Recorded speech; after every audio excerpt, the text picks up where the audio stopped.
You're listening to the Rapid Electric Tailgate Party. Welcome to the Linda Hamill Insurance Coaches Corner. Now let's join Monty Walker with Howe Bulldogs head coach Lance Bryan. All right, Coach, it's been a while since we've had a Coach's Corner. Big bye week. What'd you do during it for the time? You know, we still practiced and got ready for district.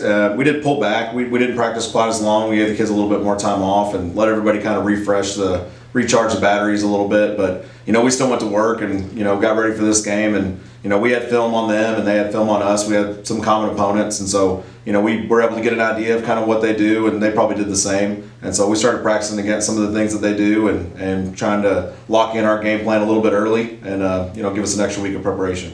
So during the bye week, it seems like such a long time between games.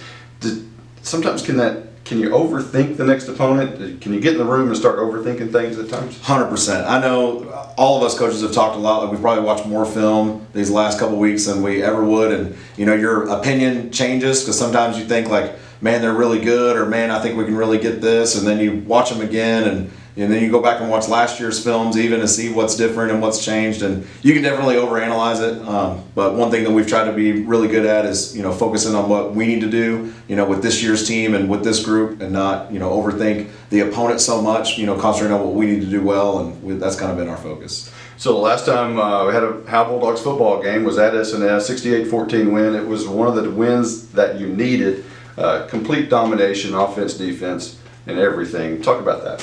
You know, it was a great game, and I know, like, you know, 68 points is a lot of points to score, and you know, our offense was definitely clicking, but the defense really put them in a lot of good positions. We had 4 interceptions, and we returned 1 for a touchdown, and so we gave the offense a lot of really good field position. Defense only gave up about 120 yards of total offense, and so, you know, S&S put together a couple drives, but, you know, for the bulk of the game, the defense I thought played really well, and, you know, we were able to get better at some things that, you know, they had a game plan and they had some stuff that they were exploiting against us, which was good for us to be able to recognize and have adjustments for, because other teams are going to do similar things probably down the road. But it was nice to, you know, it's always good going into bye district. You know, you sit on a win for 2 weeks, and it's good to have a nice big win and you know, and kind of ride that momentum to the bye week.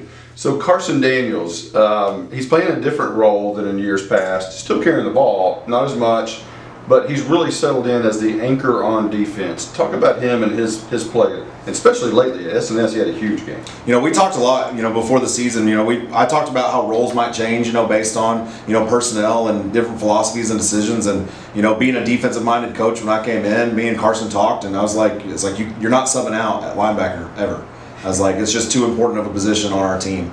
And so, like, and he owned it, because he played linebacker here in the past, but he very rarely came off the field. And you know, when you play that many plays, you're going to get tired, and that's tough to play at a high level, you know, every single play down in, down out, especially at a position like running back and linebacker. And so he has a little bit lesser role on offense, but it's still a vital role, because he comes in, he spells Antoine, but he also is our fullback, H-back, and we do some things to get him the ball in that way too. But one of the biggest things is that he's our defensive captain. He calls our strength, he gets our blitzes set up. You know, he's the guy that's the leader on that defense, and so, you know, his role might be lesser on offense, but his overall, like, team role is actually probably a lot bigger. And so guys really look to him for leadership, and he's really owned that role. And we use his unselfishness as an example, you know, like, because, you know, not everybody can touch the ball every play. You know, there's going to be 10 guys that are going to be blocking for somebody else, and you know, the 11 guys on defense only touch the ball if the offense happens to give it to you. And, you know, he's really owned that, and that's something that we've definitely highlighted in our meetings and things whenever that's come up. And I personally told him several times, like, his leadership, you know, with his unselfishness and everything like that, I think it's really big in building the culture that we're trying to build here, and he's had a big role in that. We're going to take a quick timeout. We'll be back in 30 seconds. Hi, this is Matt Linder with Linda Hamill Insurance. Your home field is where everything happens. And I'm not talking about Bulldog Stadium. We're talking about your home, your car, and your life. For over 30 years, we've been offering bundled discounts on home, auto, and life. We offer Germania and Progressive insurance protection, as well as many others to suit your needs. Call us today at 903-965-4098 or come by and see us at 106 North Broadway in Bells, Texas. That's 903-965-4098. All right, Coach, bye week. Lots of game film that you talked about earlier. What do you see from Leonard? they're really talented. They've played two different quarterbacks, and one of them's really talented kid. He's now looks like he's moved to receiver.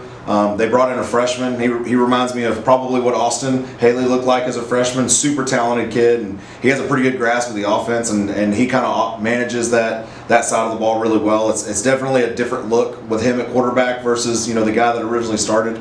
But the guy that originally started at quarterback, when he goes out to receiver, he's definitely a guy that we're going to have to prepare for and have a plan for. And they're really big up front. They have really good offensive line. They've got some massive bodies up front, and they rotate some running backs, but the main running back is a really big, thick kid, and so he's going to be tough to take down. And so they're going to be pretty good on offense. Well, talking about the freshman quarterback, we experienced that with Austin here several years ago. Do you try to get in his head early in the game? Hopefully things go our way early and it gets into all their guys' head a little bit. You always want to gain momentum early and try to put your foot on the pedal quickly. I would bet he's got an older brother that's on the team, and if they're trusting him to be the starter as a freshman, I bet it's like a Haley situation. I'm sure he's ready for the moment, or they probably wouldn't have trusted him to do it.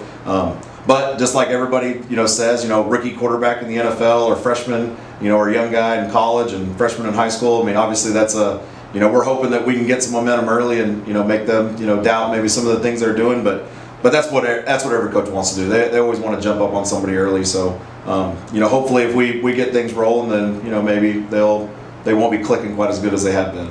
Now, this is the biggest game at Bulldog Stadium since October 2016.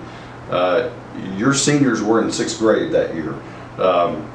This has the kind of feeling leading up to the game somewhat of Honey Grove, except this time it's at home.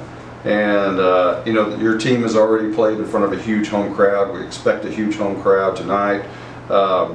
Do you play it any differently? Do you tell the kids anything different, or you just keep rolling? We try to build up every game, and I know that sounds kind of weird, but we've built up every game, and we've talked about goals and how I don't have any. Our goal is to line it up, and that's it. And so with that being the only goal that we have, we've built up every game as if it's a big game, whether it was the first game of the season, first game on the road, a big test, game of the week, last game before district. We've always found something to make it to where that is the biggest game right now. And so we kind of look at it week by week. Every week's a big game because we want to win, and that's all that we worry about. And so we try to build up every game. Playing in front of home crowds that have been big, I think will definitely help us, because this won't be the first time we've had packed stands. Our fans have been really, really great this year, and they've traveled. And we packed up the visitor side at S&S last week, and I know it wasn't a very big it was standing room only, get people all along the pipe rail fence, and that's awesome. And our kids really feed off that, and so we're definitely looking forward to a big crowd. And I definitely think that plays to our advantage. Today's Coach's Corner has been brought to you by Linda Hamill Insurance. You're listening to the Rapid Electric Tailgate Party.